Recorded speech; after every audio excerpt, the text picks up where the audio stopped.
Welcome everyone to this session that forms part of Renew's newly expanded Sustainable House Day program. My name is James King and I am the Events and Communications Coordinator here at Renew. And today I am filling in for Rob McLeod, who is our Policy and Advocacy Manager, who is unfortunately not feeling well today, so get better soon, Rob. I wanted to begin our session this evening by acknowledging the traditional custodians of the respective lands on which we meet today and pay my respects to their elders past and present. Renew is committed to honouring Aboriginal and Torres Strait Islander people's unique cultural and spiritual relationships to the land, water and sea, and their rich contribution to society. I also wanted to recognise that we have people dialling in from all over the country today, from a wide variety of traditional lands. Today, I'm dialing in from Wurundjeri land of the Kulin Nations. We would love to know where you're tuning in from, so please feel free to share with us by using the chat function, which should be in the bottom right-hand side of your screen. Tonight, I'm looking forward to moderating a discussion with a great panel, including a sustainable renter and advocate, as well as an energy policy expert and an energy advisor. Together, we will be exploring the topic of how to make your rental home more comfortable and affordable. In the midst of a national housing and energy crisis, we'll go over the basics of what you need to consider when trying to improve the thermal efficiency of your home and its comfort, whether it's heating or cooling, draft proofing, or available rebates. This webinar is the second of our Sustainable Renters Week series, running through until Thursday this week.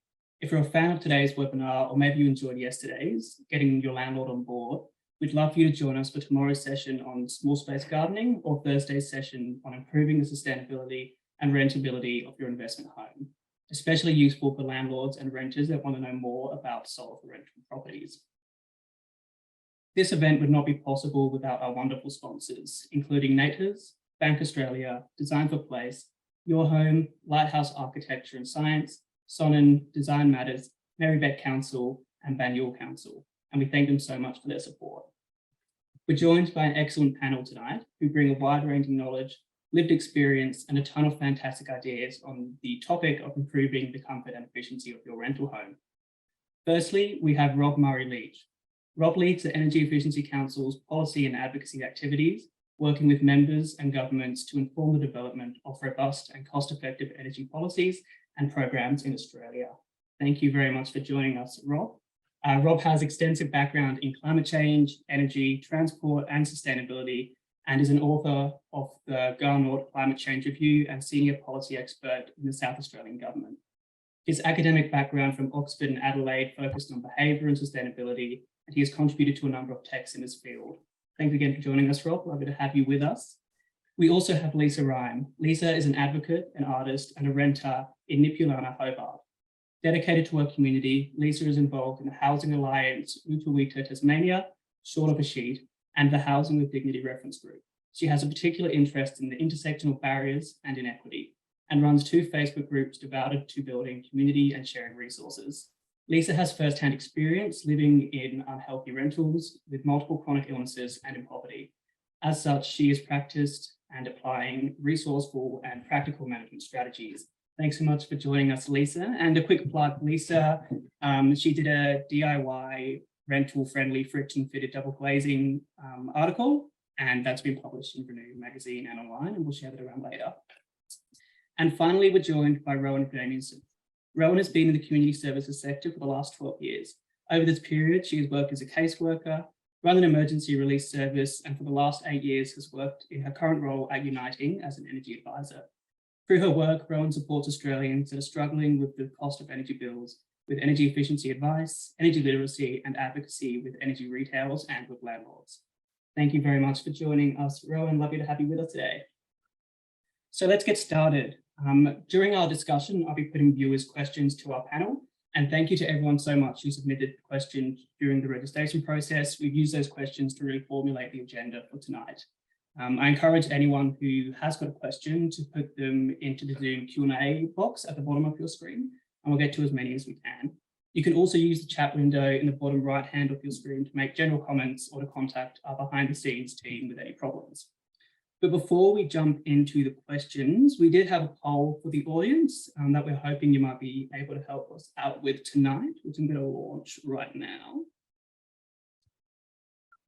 Hopefully that is coming up on everyone's screens. So the question is, what in your home do you believe uses the most energy?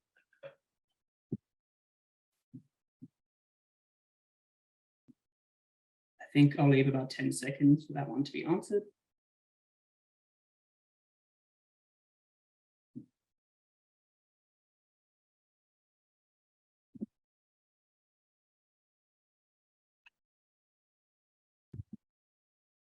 Awesome. I might just end that poll there. So hopefully everyone can see that, but in the top place there, we have heating and cooling with 58% of the responders. We have hot water in second place with 39% of the responders, cooking for 3%, and lights and unsure other were 0%. So there's not too much of a variance there, I guess, or common themes. What do you think about that, Rob or Lisa or Rowan? Do you think that seems pretty much tuned with where you think most people use their energy in their home, especially in rental properties? You reckon, yeah? You think so, yeah, too? Awesome. Okay, well, at least there's some consistency there. So I think what we might do then is we might jump into the pre-planned questions. So this one's sort of open to the whole of the panel, and it's a bit of a broader question, but I'm wondering, why is it important to improve the thermal efficiency of your rental home? Why is it something that renters should consider in the first place? Maybe Rob, if you'd be able to kick us off there, that would be fantastic. Yeah, so just a couple of basic data points. My apologies, my voice is a bit gone because I've got COVID, which is perfect for the first theme. One of the most important things about your home is it provides protection from weather, and that's really important for your health. We know there's a very strong connection between stable temperatures, low moisture levels in a home, and health. And it's what people don't realize actually is how bad Australia is on this on an international scale. Most people who work in climate change, incidentally, and energy efficiency are often from Europe and America, because they're like, why are these homes this bad? To give a sense of how bad they are, in South Australia has a much higher rate of hypothermia-linked deaths than Sweden. Not only that, actually, if you have hypothermia inside homes, it's almost 20 times the rate of hypothermia as Sweden. So that's how bad our homes are. On a much broader, higher level, it's a much higher level of death than you'd expect from a country with such mild winter temperatures. And heat waves are also our biggest natural killer in Australia in terms of natural disasters. And the efficiency of your home really has a big impact there. So there's been some modeling done that if you have sort of the average old home in Australia is about 1.5 stars. In Melbourne, if that was brought up to about 5 stars, that would cut deaths in heat waves by about 90%. So it's a really big impact on people's health and well-being, and some excellent work being done by groups around the country at the moment to really identify that, like Renew and Better Renting. Yeah, absolutely. I mean, those statistics are just shocking, and I would encourage everyone watching tonight, if you're interested, Better Renting, who Rob just referenced, did a really amazing research report called Cold and Costly that looks at the costs associated, the human costs associated with having really low standard housing stock in Australia. I might send that out after the session. But Lisa and Rowan, did you have anything you sort of wanted to add to that conversation before about why it is important to improve the thermal efficiency of your home and what the benefits associated with doing so might be? Lisa? Thank you. It's a thing that's really important, particularly for people who are in vulnerable circumstances. So the people who are dying at home in Australia inside their houses of hypothermia are usually women living alone who don't have a lot of money and who have pre-existing health conditions. So being able to address that is obviously really, really important.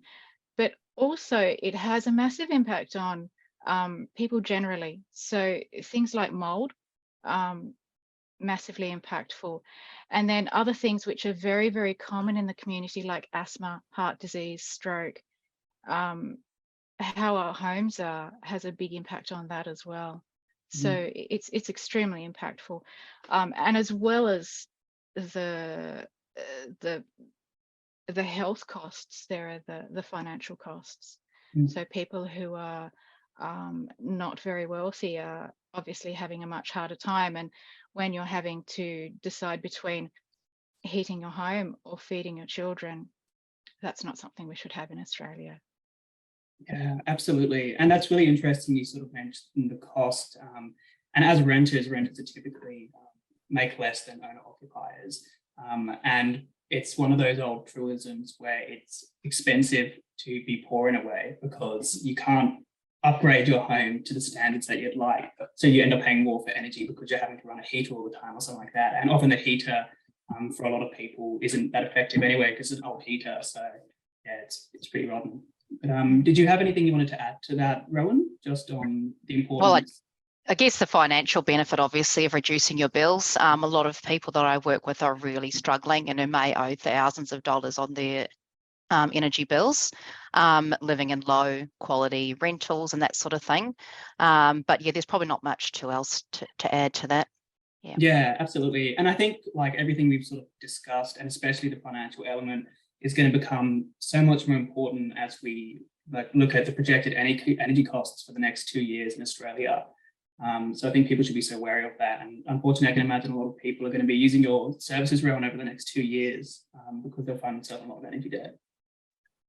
I think it's also, sorry to butt in, but it's also important that reducing our energy usage means more sustainable living generally. Absolutely. Improving rental properties means improving houses generally, because a massive proportion of Australia's housing stock are rental homes. So everything that we do to make homes more sustainable is environmentally, ecologically, economically better. Yeah, absolutely. It feels like a bit of a slam dunk, doesn't it? And I think you're right, especially considering there are more and more renters every year in Australia, at the moment making up about 30% of the Australian population, but it's a cohort that I feel is often left out of the sustainable housing discussions. It's sort of just put to the side. So it's really fantastic to see a lot of the work that Better Renting, for example, are doing, trying to push that to the front of the agenda. So for the second question we have here, and a lot of questions that we've been asked before the session is sort of based around this. It's where should I start in making my home more comfortable? And how do I recognize the low-hanging fruit or the stuff that I can do without my landlord? And what uses the most energy? So we break that down. I think the question here is, what can I do without my landlord's, I guess, knowledge or needing to approve that can improve the efficiency of my home, make my bills more affordable, and increase its sustainability? And I'll throw out to anyone who wants to answer, otherwise I'll pick someone. I'll start if you like. Thanks, Rowan. I mean, look, probably the most common one is draft sealing, and there's a lot of ways you can seal drafts that can be really low cost. I mean, you can turn an old towel, roll it up and put some rubber bands around it, and you've got yourself a door snake. So it doesn't have to be expensive stuff. Draft seal tape is fairly inexpensive. You can get a packet of that for probably about $8. If you're going to be living in a rental for a year or two, sealing those drafts, that $8 is probably going to pay for itself very easily. So I think a small investment and those sorts of things are well worth it, even though, you know, you're going to leave that draft seal tape there where you go. I would imagine, you know, draft seal tape on a door, a landlord isn't even going to know probably if it's there. So something like that's really, and I shouldn't think they would have a problem with it anyway. Shading windows, if you've got a lot of sun, normally north and west facing, there's lots of cheap and removable ways that you can do that. A friend of mine used some 3M hooks, put them on the side of the place. Of course, they're easy to remove if you move out. You can get shade cloth cut to size and attach that and get the sun off your windows. Probably the other one would be your blinds and curtains on the inside, depending on the setup that you've got. Of course, whether you've got blinds that are there already, you can't do much about that. But if you've got curtain rods, and you can perhaps, you know, upgrade if you've got thin curtains, because we lose a lot of heat and gain a lot of heat through windows. And those are probably the main ones that are easy to put in and remove in a rental. I'd probably add to that, making sure you're aware of the appliances that you've got in your home. So for example, do you have instant gas hot water? Do you have storage gas hot water? You can adjust the temperature in your gas hot water fairly easily yourself. And I'll probably talk about that a little bit more later when we talk about maintenance of appliances. Or for example, if you've got ducted heating, I would periodically make sure that I can feel airflow coming out of all those ducts. You could have one that's popped off and you're blowing warm air in under the house or into the roof cavity. So just keeping a check on those sorts of things to make sure everything looks like it's in order. those are probably the key ones that stick out. Lisa, perhaps I'll pass over to you if you've got anything else to add there. Oh gosh, I was going to say all the same things as you. There are other things also which may not necessarily have as much impact as draught proofing is the immediate one, really, isn't it? Water saving shower heads. I think most of them these days are water saving, or there's definitely a big range of water saving ones available, and you can just simply unscrew them, put a new one on from Bunnings. They don't cost very much. Makes a big difference. Hot water is a big cost. If you have a look at your bill, that's sorry, that's just on that, Lisa, sorry to interrupt. Check your state to see they often still have free shower heads that you can get swapped over rather than having to buy one, but obviously you have to look at your state and see what's available. Sorry, Lisa. Yeah, no, good point. That may also be the case with light bulbs. Switching to LED light bulbs. I know that at some point some states have had incentives available or schemes available where in Tasmania, where I am, we had Sustainable Living Tasmania who were providing that sort of thing for a while. Yeah, my goodness, I could go on and on and on, but I think I'll leave it to when we get to that point. Yeah, there are some. Oh, sorry, Darren, I was just going to add, there are some good resources out there for how to find drafts in your home. So Sustainability Victoria, for example, has got a good video that talks you through how to, go through and find all the different spots. And then any hardware store's got, a massive variety of all different kinds of seals and things, different doors and all that sort of stuff. And if you're not sure what to do, no doubt you'll be able to ask someone there to, take some photos of your door if you're not sure which one to pick. Go down to the hardware store and get some advice down there what's going to suit you.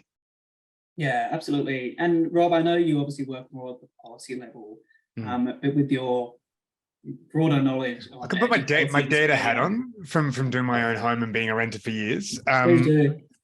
Roman and Lisa can be much more practical about what to do in your home, but from a high level data question, it sort of comes back to sort of the initial question. The biggest energy use in your home generally by far is your heating and cooling. Second one is your hot water. Appliances are a distant third, but the biggest dominant one there is your fridge. So if you look at it sort of not thinking about it from sort of where you can make the cheap impacts, but just going, where's the big impact? Number one is always your heating and your cooling. So that's where draught proofing is important. But the other one that we often forget is a lot of rental homes have air conditioners, but they also have heating systems. And the rough cost for heating with, say, gas is about $1.30 a day, I think. And with an air conditioner, it's about 30 cents. And to give you a sense of the impact, so I own my home now. It's a tiny little unit, but I replaced the resistive panel heaters with a reverse cycle heating and cooling system. To give you a sense of the impact that has, that on its own halved my energy bill whilst taking the internal temperature from about, it was about 9 degrees when I'd start work in the morning during lockdowns with the panel heaters, and it moved to 18 degrees. So the internal temperature was infinitely more comfortable and my bill still halved. So that is probably the biggest thing you can do.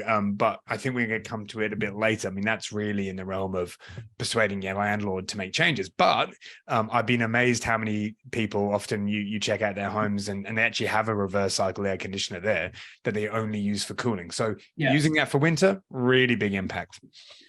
Absolutely. I think there's a lot of misconceptions about when you should be using reverse cycle air conditioners. And it's really important as well. Obviously, like a part of the broader conversation here is having a conversation with the landlord about updating and improving the efficiency of your home through predominantly heating and cooling. We actually did a session on that yesterday, and the recording for that will be made available at the end of the week. But I think it's important that we touch on it today as well, just because it is such a big part of how you can have a more comfortable and affordable home. Well, that's really great. I think there's so many tips there. We'll have to make sure we send them out afterwards. But we also did have a lot of questions about appliances. Rob, I know you just said they're sort of a bit further down the list of what uses up the most energy, but they also do happen to be one of the things that I guess renters are able to control a bit more, what appliances they use in their home. So how would a renter know what appliance is energy efficient or not? And what appliances should they really be looking to purchase the more energy efficient one if they can? I'll pass on to Ryan for most of this because she's going to be a lot more practically experienced on this. But I mean, just the number one thing in your home, there's a really good question from, I think, Sam to the panelists around, what's your base energy use? Even if I don't use appliances in my home, generally my base use is about 1.6 kilowatts of electricity. That's fridges and a few other things. And then a big chunk for my hot water, which is just running 24/7. So fridges is the number one thing. And there is actually a massive difference between, say, a 1980s fridge and a early 2010 fridge. You can get a secondhand, more recent fridge for not actually that much money. And the difference in energy use is mind blowing. So an old fridge can use sort of 3 times as much energy, if not more, running 24/7. And sometimes, I've been to friends' houses where they've got a second bar fridge. Terrible idea. Mini fridges use a vast amount of energy. So just one fridge, reasonable size, efficient, and you can pretty much halve the base energy use of your home. Wow. That does involve money, but again, it's not actually that much, relatively speaking. And given that with the older fridges, you're getting a lot of food spoilage as well, actually, that's a better economic impact. But I'll turn to Rowan and Lisa in terms of their recommendations around how you identify appliances. Yeah, absolutely. Go ahead. So, I mean, of course, if you've got, split systems or inducted heating or space heaters, often there will be a model number on them that you can use. I think Lisa's put it in the resources, energyrating.gov.au, and you can put in your model number, and that will tell you, what the star rating and stuff like that is. What I'd say is if it's already a fixed appliance that you can't do anything about, there's not probably too much benefit to going through that whole process on the website. Most of your appliances have a label that will actually tell you how much energy they use in an hour, and that can give you an idea of the running costs. So kind of if you're concerned about how much your bills are and want to have a bit more of understanding of the costs, you can do that. And I might as well just show you. Well, for those, as I said before, I think it's a really good idea to be aware of what, type of hot water unit you've got. A lot of people that I speak to aren't aware of whether they've got gas storage hot water or electric hot water.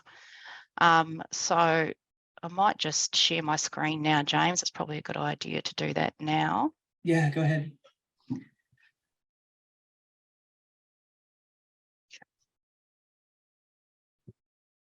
Can you see that there? Has that come up?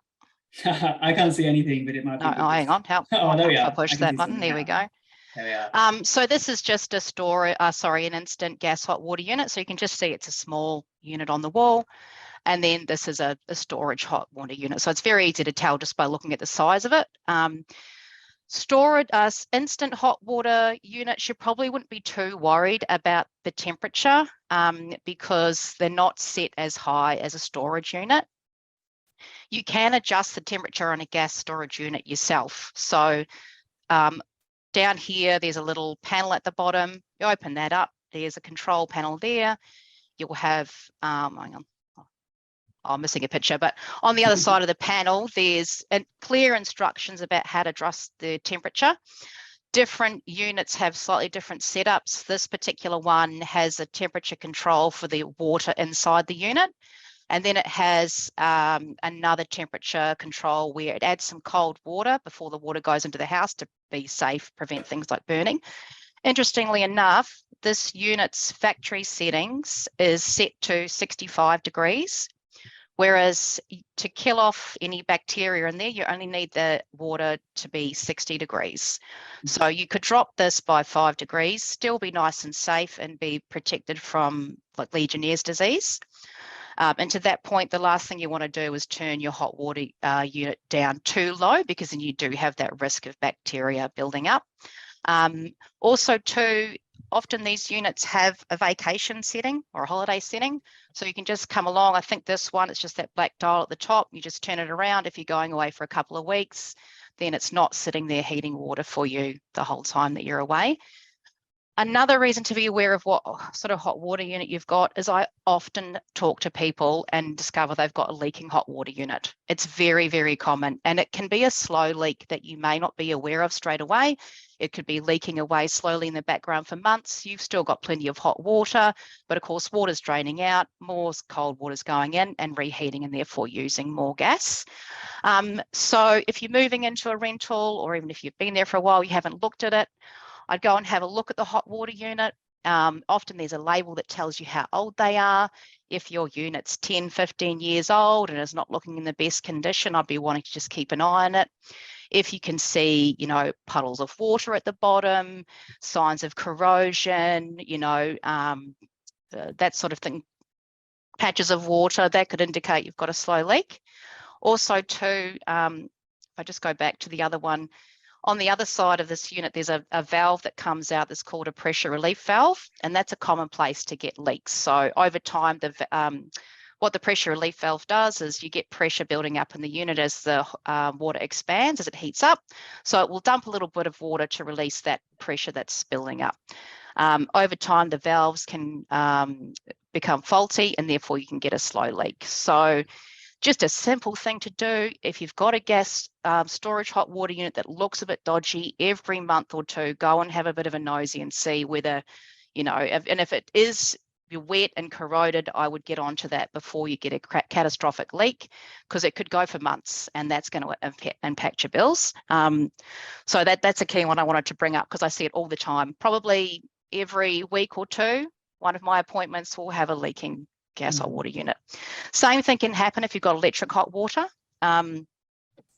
So yeah, again, same thing, just keep an eye on that. You can't I wouldn't recommend adjusting the temperature on an electric hot water unit, because where the thermostat is, there's also live wires in there. So you really need to know what you're doing. It's a lot more dangerous than just going and changing it on the gas. So I'd recommend, if you thought your water temperature was really high, to speak to your landlord about that. If it's scalding at the tap and you've got young kids and you're worried about burns, it's probably an indicator that it's really high. Ideal temperature, 60 degrees.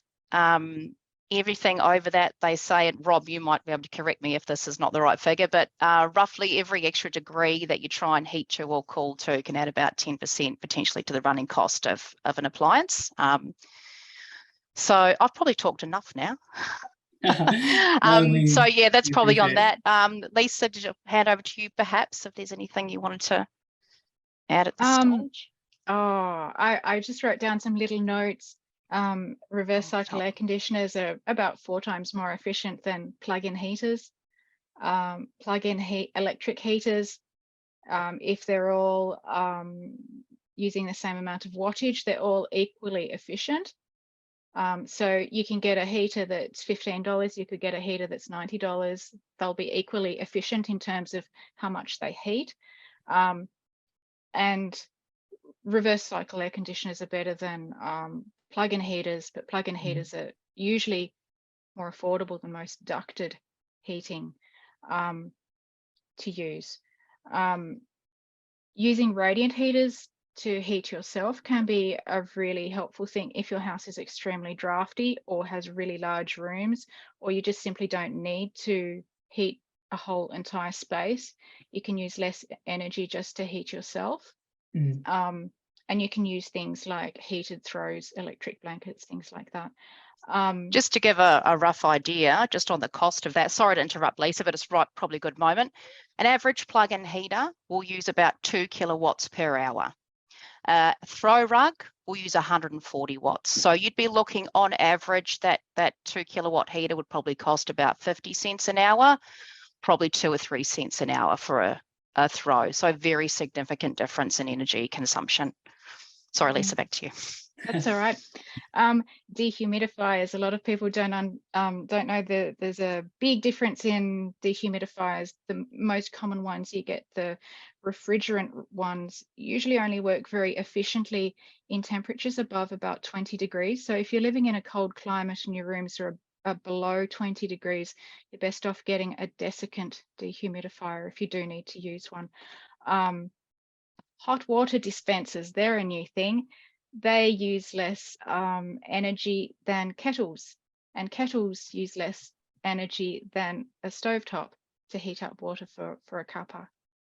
And a nice hack for fridges and freezers is to fill them up, even with just bottles of water or anything containers with just anything in there means that when you're opening the door and looking in there, the cold air isn't moving out and being replaced with warm air. It's the fuller a fridge or freezer is, the less electricity it needs to operate. So that's a handy little thing. And also the way we cook. Yep. No, you go. I was just going to say on the fridges, also where you have it. So if you've got a fridge in a garage and it's 45 degrees in there or something, or if, some people might have an outdoor area and there's a fridge out there that's getting slammed with the sun in summer, that's going to impact the running of course as well. Yeah, and also having space around our appliances, fridges, and also the outside units of the air conditioners, so that there's ventilation around them. They work so much better when that's happening, and also when we clean them. But for cooking, microwaves are really efficient. Multi-cookers and pressure cookers, air fryers and slow cookers are generally much more energy efficient than using a stove or an oven. Just another thing, and you can make big amounts of meals and then freeze them, and then you're filling up that space in your freezer, and it's very efficient. And it always looks nice having a full fridge or freezer as well, just from an aesthetic perspective.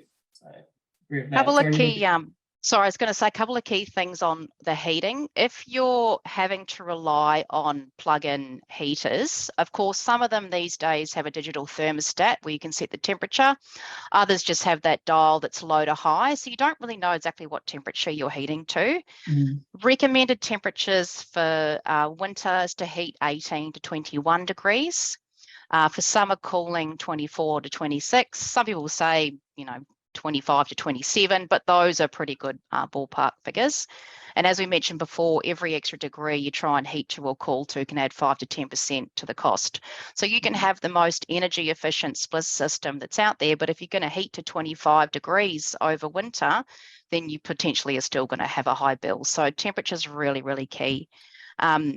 If you've got one of those heaters that's working well for you, but it's got that little dial where you don't really know what temperature is, I'd highly recommend just getting a little thermometer so you can have that in the room, and then often you can hear when the heater clicks off, so it's reached temperature, and then just check what the thermometer says to make sure you're heating into that suitable range, because it can have a massive difference on the amount of energy you use, the temperature.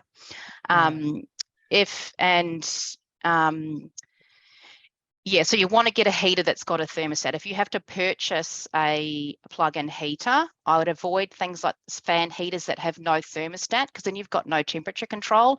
And often what will happen is you put the heater on. It's not until you might start going, oh, it's getting a bit stuffy in here, I'll turn the heater down. You've already overheated and used energy that you didn't need to.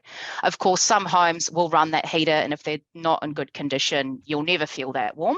But having a thermostat is a really good idea. Also, too, when you're looking at a heater, it's not a good idea to go get the smallest heater. You want ideally the right sized heater to heat the right size room. So if someone's putting in a split system, they would see what size space it is and therefore get the right capacity unit. Some heaters that you look at to purchase will have the capacity on there. So capacity is just the output, I guess, as opposed to how much energy it uses.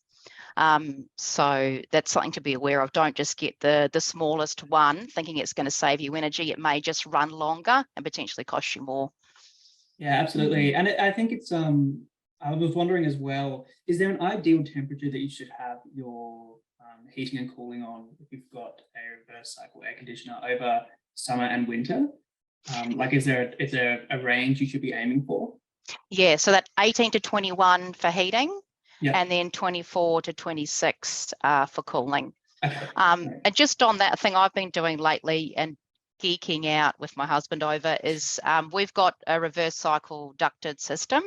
And in the springtime weather where, it can be nice and sunny outside, maybe it's 19 degrees, but inside it, might only be 16, just by putting the fan on, being able to bring the temperature up in the house probably by 2 or 3 degrees by just running the fan for half an hour or so. Same principle should apply with a split system by putting on fan only. Fans use hardly any energy. So for some of the older split systems, you'd have to run 40 to 50 pedestal fans to use the same amount of energy as the air conditioner. So Wow. fans really don't use much at all. In terms of saving energy when it comes to summer, if you can use fans instead of the actual refrigerated air conditioning, it's significantly cheaper. Rough comparison of energy use, split system might be 2 kilowatts an hour, pedestal fan which is 2000 watts, pedestal fan might be 40 or 50 watts. So dramatically different. So definitely that springtime, depending on what sort of climate you're in, I've found that's brought the temperature up in the home just with a fan. It's a good one. Yeah, that's really good advice. And yeah, that's incredible that previously it took 40 to 50 fans to use the same amount of energy as the first system. Newer ones around a kilowatt these days, like some of the newer units. I mean, it does vary obviously on the size of the unit, the energy rating, but roughly now, I'd say if your unit's, you might know more than this on me, Rob, but if it's 5 to 10 years old, it's probably looking around that couple of kilowatts an hour. If you want to know, I'll show you here. That's all right, James. Probably a good moment to actually share this. If I can get to the right one. So this here is the label on the, oops, no, it's not, that's a hot water unit. Here we go. This is a label on the compressor of a split system. And it might be a bit hard to see here, but here it's got max input power is 1.65 kilowatts. A lot of the labels will have a rated input power for heating and then a rated input power for cooling. Be aware they also have the capacity that I mentioned before. So that's also measured in kilowatts. So that'll be a much higher figure. So you've got capacity up here. It's the input that you're looking for, or generally rated input power that'll tell you what it uses. If your unit uses 2 kilowatts, if you want to know how much it's going to cost you roughly an hour, then on your energy bill, it will tell you your rate per kilowatt. Let's say that's 23 cents. Well, 2 kilowatts by 23 cents, you're looking about 46 cents an hour. So yeah, give you a good idea. Yeah, that's awesome knowledge. Thank you for that. That was a lot, but we'll definitely Sorry, send that yeah. No, in a good way. I can send you some information, put in the resources maybe about that calculation if anyone wants it. Yeah, no, we'll make. I trust the calculation, but we'll make sure that we send some links with all the things you referenced just then. Just on appliances, and I know these can be kind of hard to find sometimes, but does anyone here know of any rebates that exist that can support renters to purchase energy efficient appliances, or maybe take a rebate to their landlord on appliances? Yeah, I mean, there's loads out there, but it depends which jurisdiction you're talking about. I'll probably pass to Lisa and Rowan. But I mean, the obvious ones is most states, well, New South Wales, Victoria, ACT, and South Australia have energy efficiency certificate schemes. They've got various different names. So the New South Wales Energy Savings Scheme, the Victorian, I should know this one, VEU, Victorian Energy Upgrades Program, the South Australian REPS, and the ACT Energy Efficiency Improvement Scheme. They've all got various kinds of incentives here. Some of them are for items, I think, as Lisa mentioned earlier, things like shower heads, which are great. Some of them have, and there's also some other grants as well. Victoria's got a very good one for air conditioning, which is great, and can really help to replace that. But also the other thing we'll come to a bit later is standards, which are very useful at getting a landlord to upgrade things because they're illegal if they don't. But I'll pass on to Lisa and Rowan, who might be more familiar with all the ones specifically for renters around the country. Oh, I don't know all of them, obviously. They vary quite a lot. Often there's free LED bulbs that you can get, extractor fan covers. If you've got a chimney balloon that will block the draft there. There's a really good one if you're in Victoria. If you've got electric storage hot water, you can actually get a completely free heat pump hot water unit, which is massively more efficient than the older style storage unit. That's an easy one with the landlord. There's literally no cost. You do have to meet criteria, so they'll have to check the unit that you've got and make sure they can put it in. But as long as that's met, it's completely 100% free. So that's a really good one if you're in Victoria. Yeah, I think, James, you mentioned about the energy.gov.au site. There's links to all different states with different rebates and things that are available. Absolutely, it's worth checking out. It's a good resource. It doesn't capture everything, unfortunately, but I think it does a pretty good job. So definitely worth having a look in there. For rebates that might be available to either you or your landlord. Local council as well. Sometimes local councils have had free shower heads in the past. It's worth having a look on. You know, they have their own sustainability programs and things like that. So definitely check out what your local council's got too.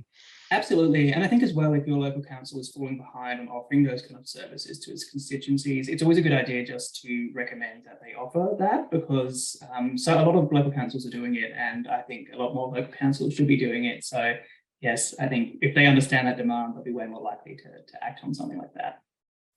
Okay, great. I feel like we've touched on appliances pretty well. And kind of related to this question, and you touched on it just really briefly before, Rowan, but how important is it to maintain your current appliances when it comes to, I guess, maintaining the thermal efficiency of your appliances, or not worsening the efficiency of the appliances? And what are the benefits of doing this, and what needs maintaining, and how do you maintain it? Absolutely. So it's really important.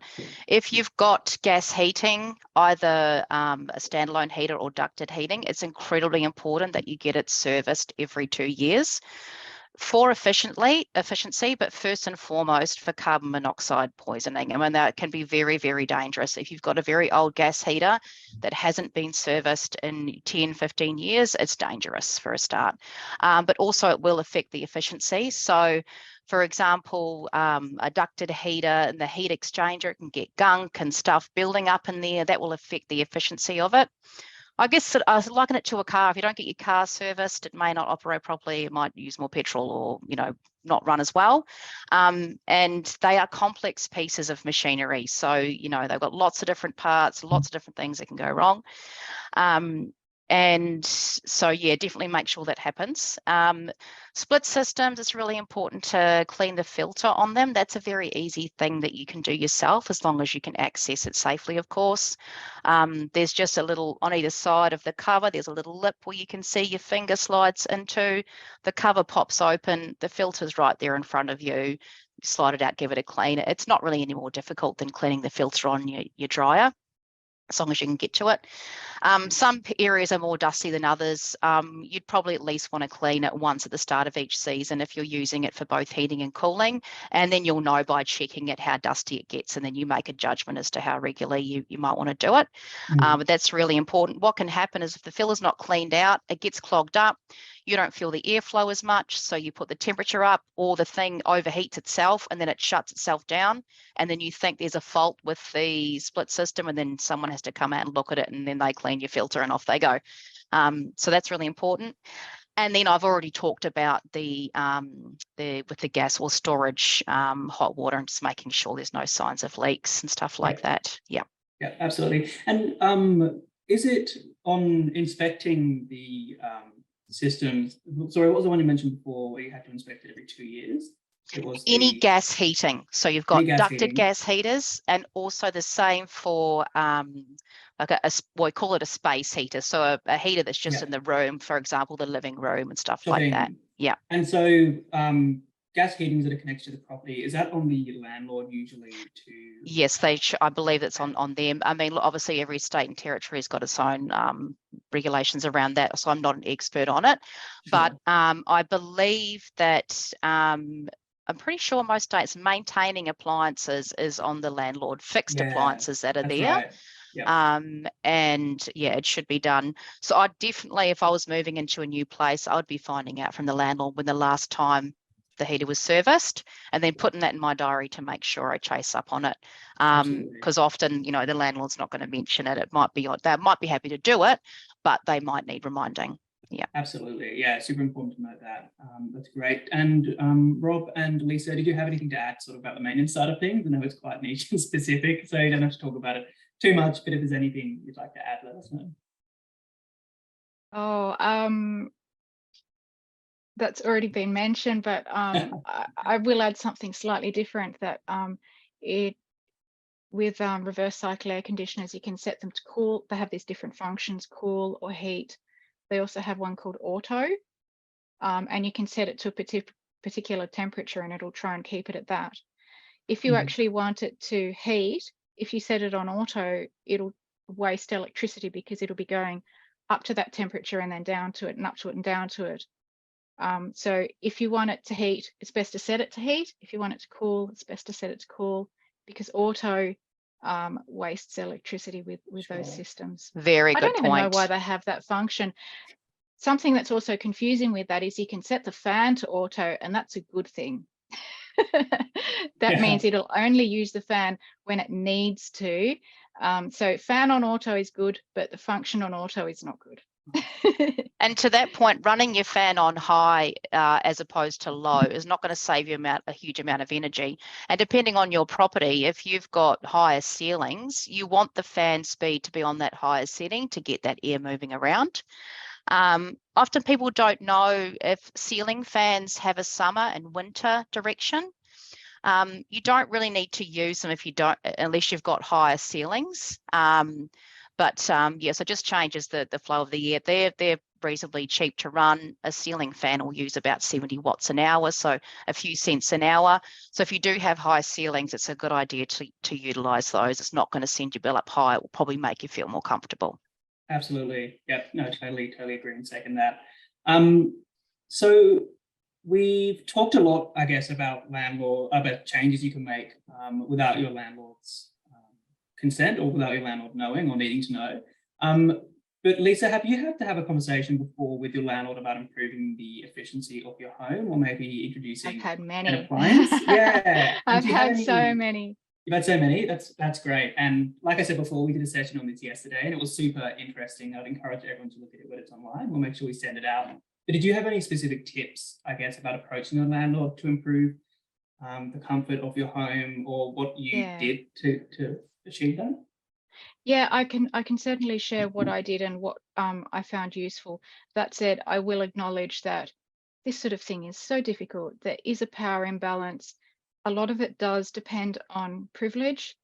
I acknowledge the privilege that I have in being able to feel empowered enough to speak about these things and not feel the risk of maybe being kicked out. I know that's a very, very real feeling for a lot of people.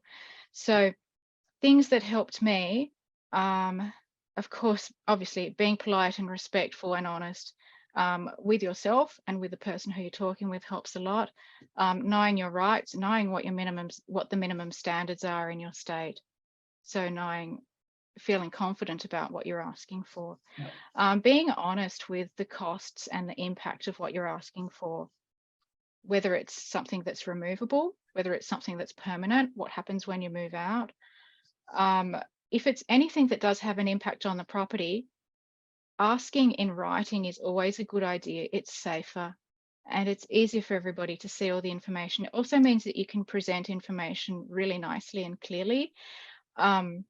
You can list everything that you've already done to address the issues. You can link data. I have a smart meter, hygrometer and thermometer, which I use, which I was able to use that data and send it to my property manager so she could see the temperature and the humidity in the house. That's really helpful because then they can actually see the reality of what you're living with every day. Quotes. There are a lot of energy efficiency organizations which will do free quotes. So if you're asking for something significant like insulation or a heat pump, getting quotes is really helpful. They know what you're asking for. Letting them know about grants and funding.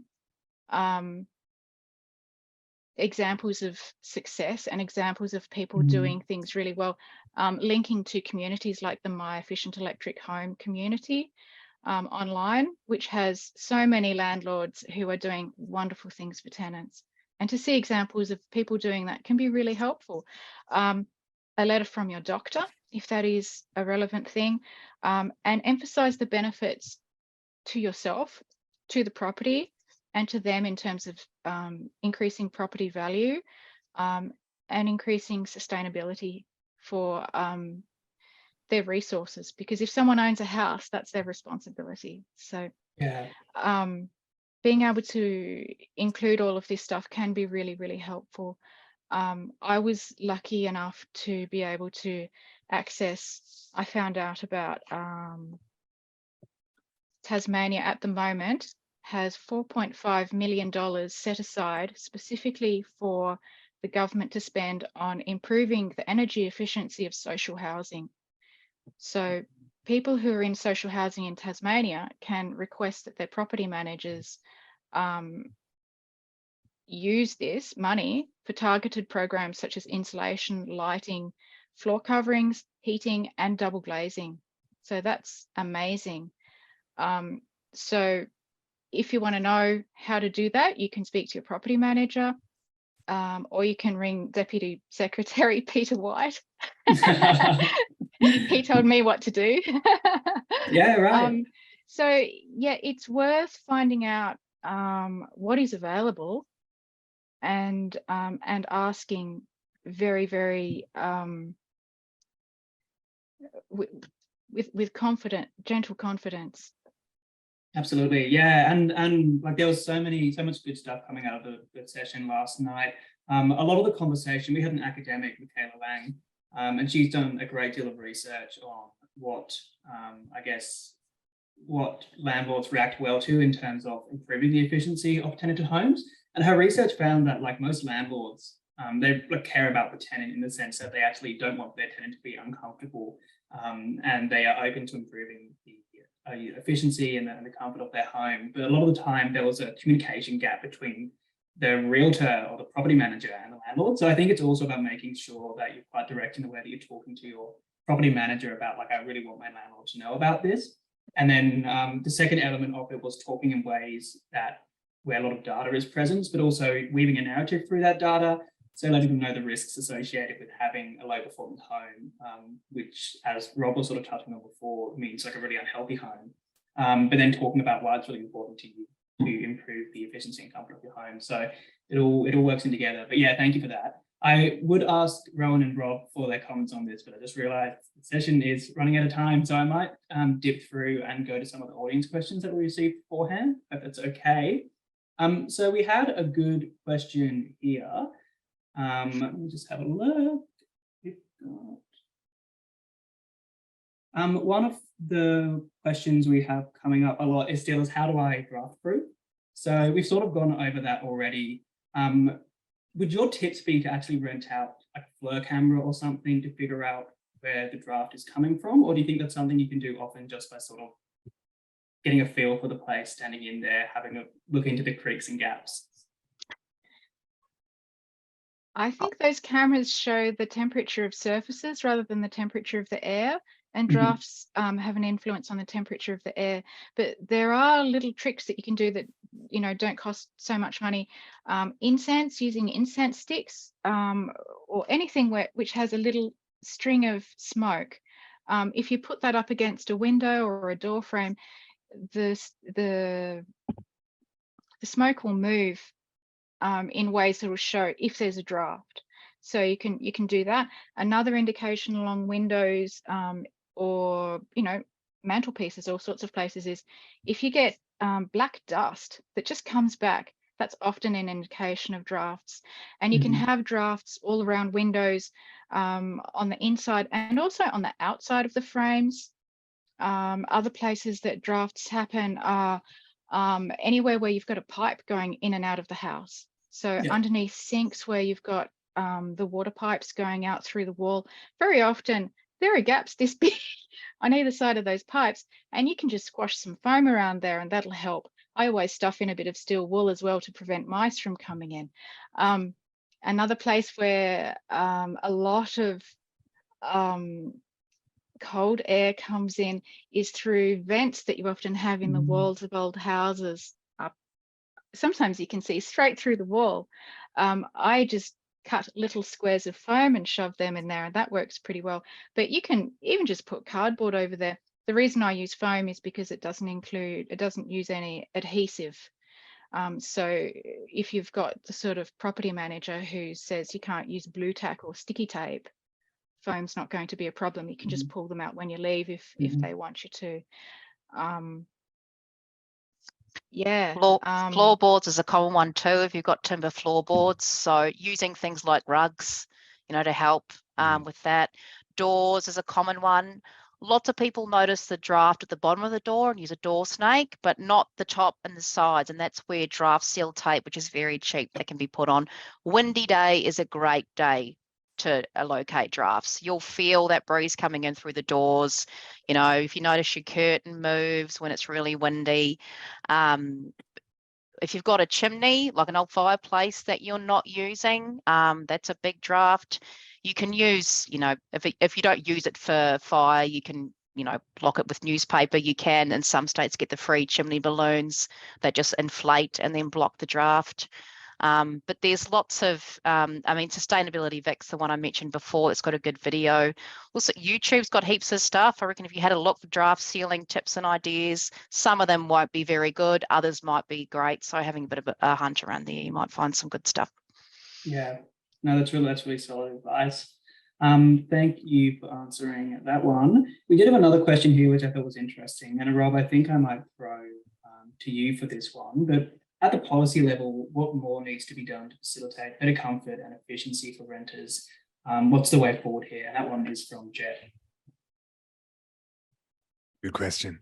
Look, what we've found, and it's pretty clear that in the data, you need minimum standards for rental properties, right? And these are, you go and rent a car, and there are very clear rules about what that car has to be in terms of roadworthiness and so on. And you're renting it for one weekend. You pay what's the average now? I think it's about $24,000 per annum is roughly it for rental. It's probably gone up since I last checked the data. And there's very limited conditions actually put onto that. When I last was looking for a rental home in Melbourne, I got quite a nice place. I mean, it was great drafty, it was terrible, but compared to some of the other places for exactly the same amount of money, it was extraordinary, the difference. Yeah. You need minimum quality ones. In Victoria, they've introduced minimum standards requiring that you have to have a heater, which is mind-blowing. That will soon be upgraded to say that heater has to be at least to a certain level of efficiency standard. ACT has just introduced a requirement to have minimum ceiling insulation. Frankly, my view is if you're in a home that doesn't have ceiling insulation, that is an uninhabitable home, frankly, in most parts of the country. And to give you a sense of that, it's between 80 and 100% of homes that are owner occupied in Australia are have ceiling insulation. It's around 40% for rentals. So it's a remarkable difference there.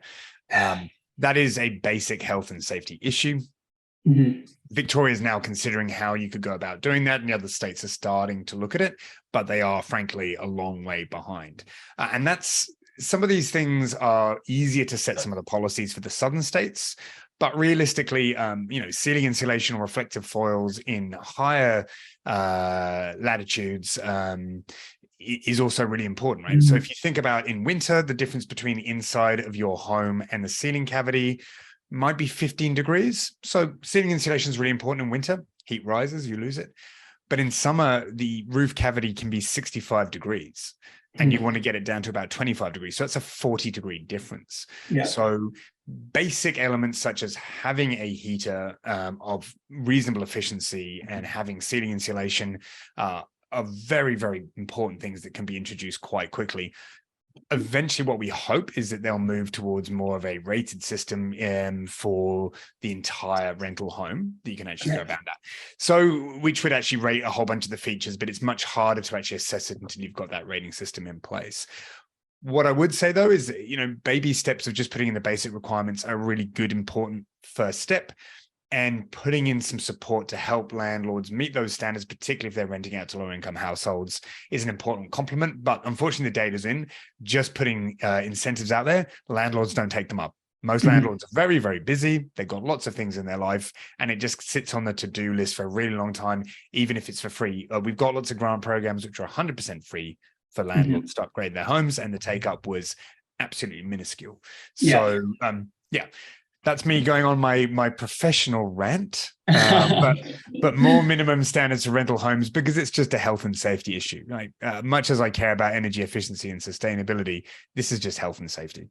Yeah, absolutely. And it goes hand in hand. I was reading an interesting article recently, sort of talking about how this stuff that's only just being legislated now, like having insulation in the roofing of homes, it just feels much more like this is something that should have been done in the 1920s as opposed to the 2020s, which I do agree with. But yeah, absolutely, it does feel like it's something that's picking up a bit of momentum at the moment, which is fantastic. But yeah, it's a whole new sort of it's a whole new issue, I think, getting landlords to pick these up and take them on board, because really just the rebates alone are not enough. And I think it's worth noting, like, there are fantastic, huge amounts of landlords out there that are really trying to do the right thing, but the information isn't always clear to them on how they progress with that as well. So a lot of work to be done there. Did you have anything, Lisa or Rowan, that you'd like to add sort of on the policy level in regards to, sorry, I can't remember my question. Yes, what needs to be done to better facilitate comfort and efficiency for renters?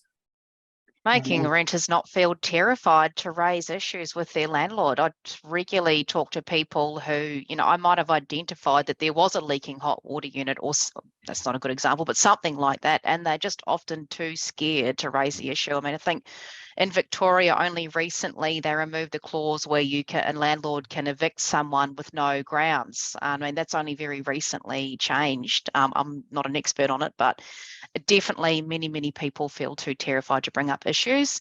As you pointed out before, James, landlords are often interested in making sure their tenants are comfortable, but if they don't know, because people are too terrified to raise those issues, well, then that's a massive communication barrier, which is, yeah.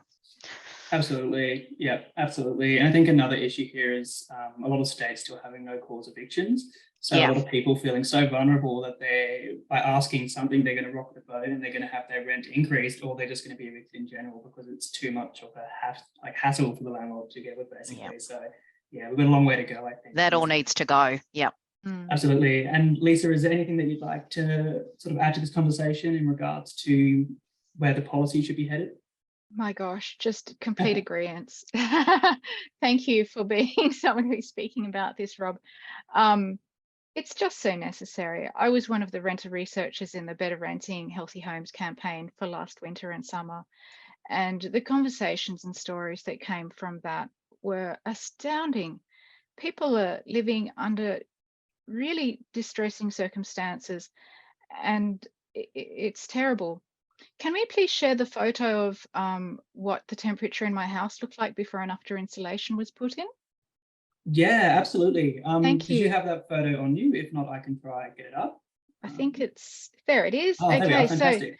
So there we see that before the insulation was put in, this is underfloor insulation and ceiling insulation. The house was going down to 10 degrees at points overnight. As soon as the insulation went in, it maintained a comfortable temperature between, say, 15, would that be 15 to maybe 18 degrees? That was just insulation. So if landlords were only simply just to put in insulation in their rental properties, if they didn't already have them, that would make a massive difference. It would mean that people would be using much less electricity, which would be so much better for the environment. It would mean that people would be living healthily. It would also mean that the houses would be more healthy. They'd be less likely to have issues like mold. So one of the reasons why this insulation was put in was because the house had a mold problem, which has since gone away. Yeah. Wow, it's incredible, the increase there. And congratulations on getting your landlord on board with improving that. Thank you. I think we've run a little bit over time, and I'm really sorry. I think I'll ask just maybe one more question from everyone before we go. And that is, out of everything that's sort of been discussed today, if you had one tip that you could pass along to an attendee who's here today, what do you think that tip would be? I'll do a rip around. I'll pick on Rob. Rob, you can go first.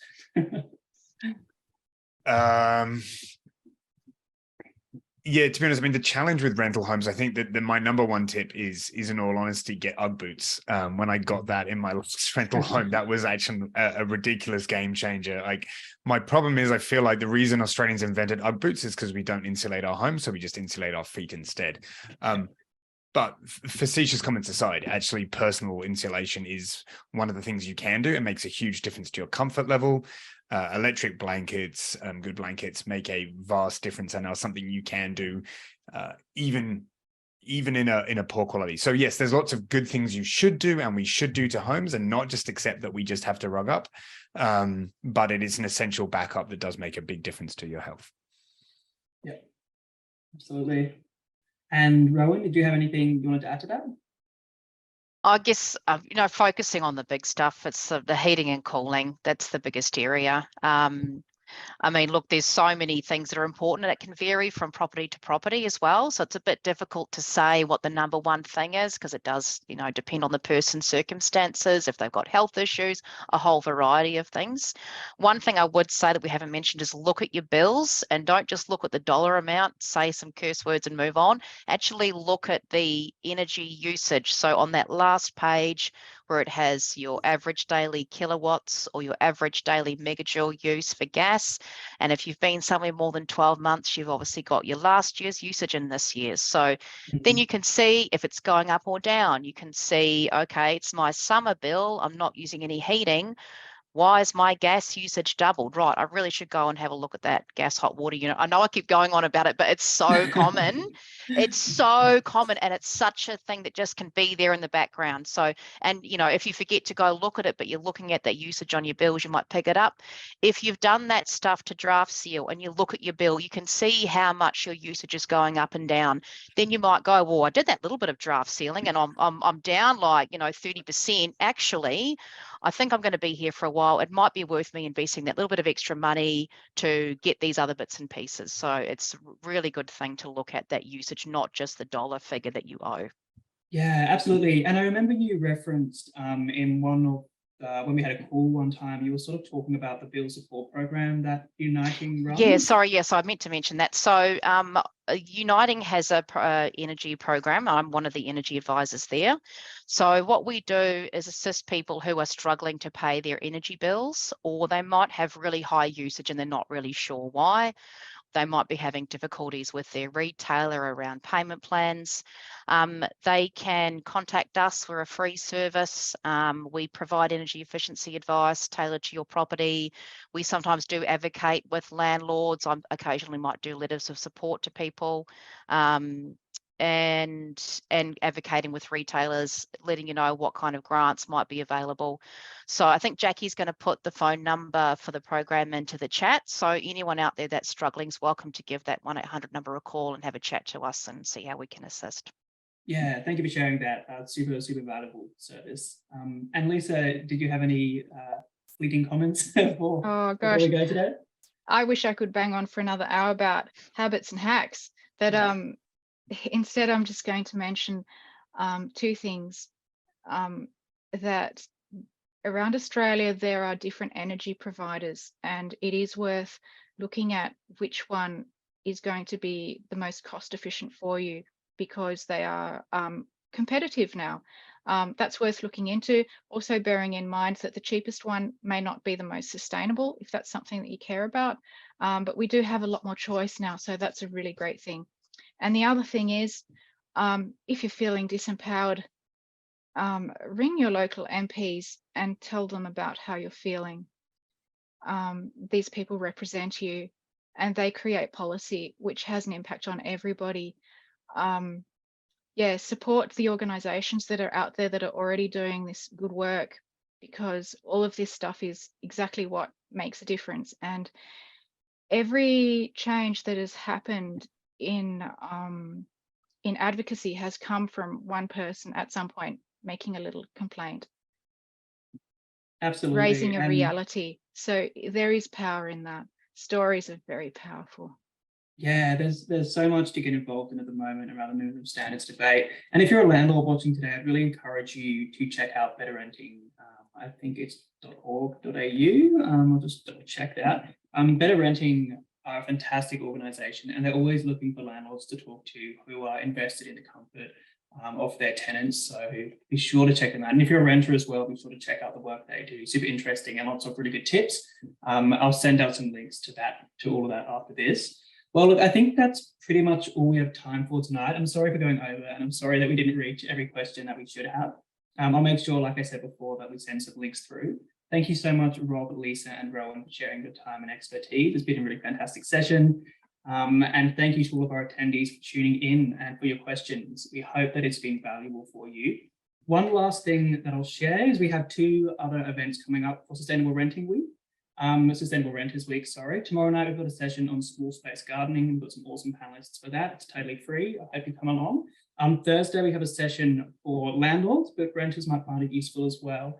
It's on improving the sustainability and rentability of your tenanted property. And we have the CEO from SolarVic, Stan Crappan, joining us, and Dick Clark, who's a massive Renew local. So they can talk about what options might be available to you if you're considering going solar on your rented property. And yes, that's everything. All right, well, have a wonderful night, everyone, and thank you again for coming. Bye for now.